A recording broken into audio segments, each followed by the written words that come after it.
Je ne sais pas si elle va pouvoir préparer tout ça aujourd'hui. Je suis tellement fatiguée. Si elle pouvait juste aller me coucher et dormir. Mais non, je ne peux pas. Je dois finir ça aujourd'hui parce que demain, j'ai autre chose à faire.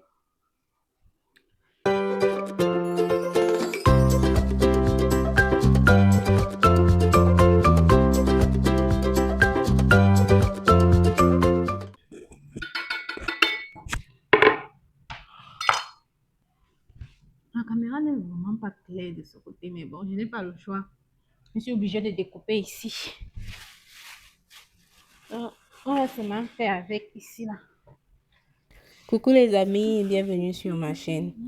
Aujourd'hui, je vais vous montrer comment je prépare et je conserve mes légumes pour qu'ils nous durent jusqu'à la saison prochaine.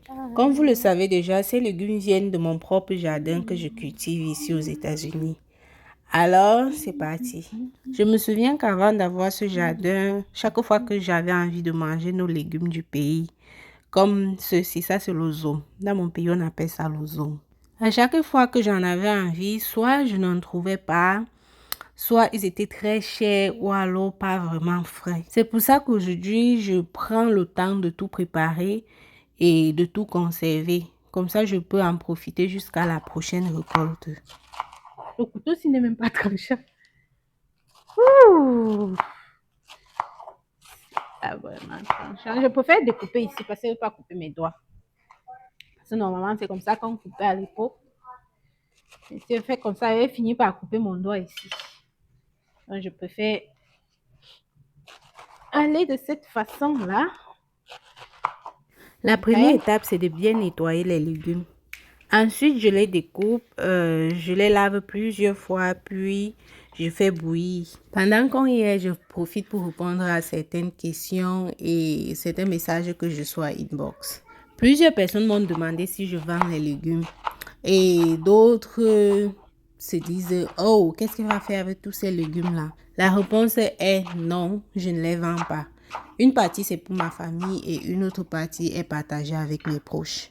Si vous avez regardé la première vidéo, vous avez sûrement vu que je suis passée chez ma soeur lui donner une partie de la récolte. Il m'arrive Le aussi d'en travail qu'il y a donner derrière, à c'est... des Oh amis ou my des God. connaissances lorsqu'ils en ont besoin. C'est un S'il reste grand encore des travail. légumes au jardin, bien sûr, je préfère leur demander de venir récolter leur part directement au jardin. Et s'ils ne peuvent pas venir, selon ma disponibilité, je peux, pourquoi pas passer leur donner. Personnellement, je préfère donner que de vendre, surtout lorsqu'il y en a encore au jardin. Pendant la cuisson, je vais juste utiliser deux ingrédients.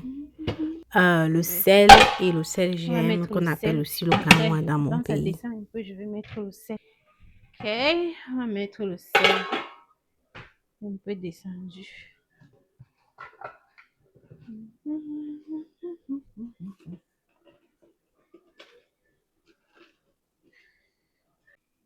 C'est en train de bien bouillir là. Je vais mettre le sel gemme. Je vais mettre un peu de sel gemme pour éviter l'indigestion. Avant de partir au champ, j'ai mis le sel gemme dans l'eau. On va y mettre un peu.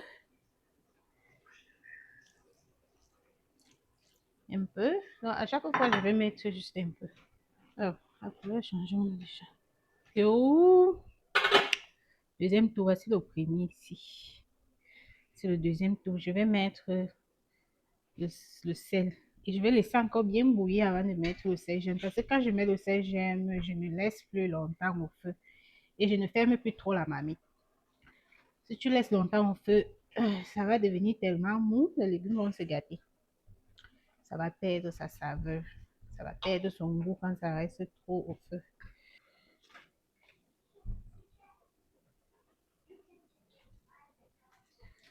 Je vais laisser quelques minutes avant de mettre le sel gemme. Je vais encore laisser. Ok. Deuxième tour est prêt.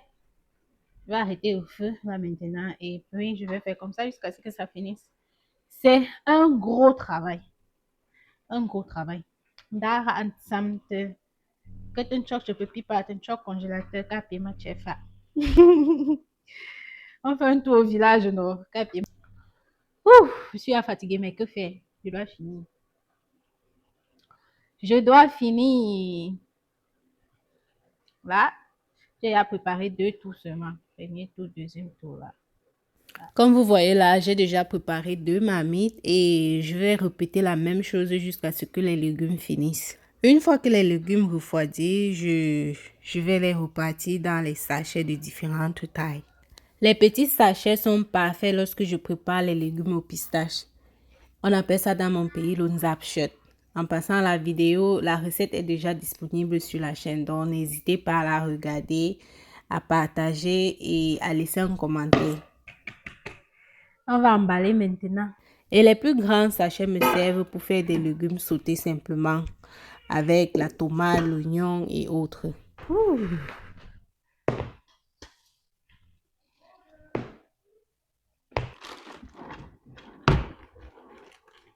On va emballer ici dans les ziplocs et conserver au congélateur. Cette méthode me fait gagner énormément en temps.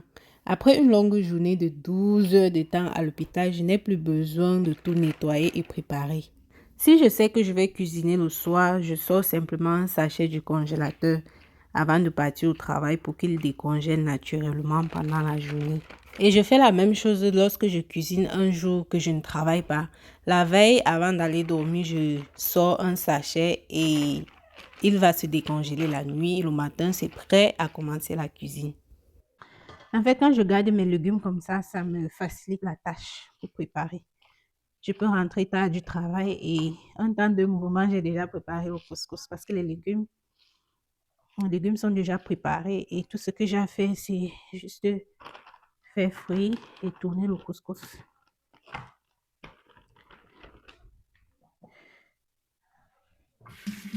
Vous avez remarqué, il y a les paquets plus gros que d'autres.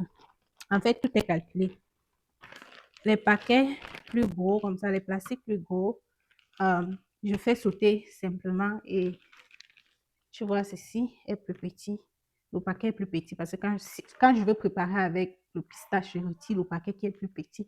Mais quand je veux juste sauter simplement, je prends le plus Les gros amis, paquet. c'est tout pour cette vidéo. J'espère qu'elle vous a plu et que ma façon de conserver mes légumes vous sera utile. Prenez soin de vous et à très bientôt pour une prochaine vidéo.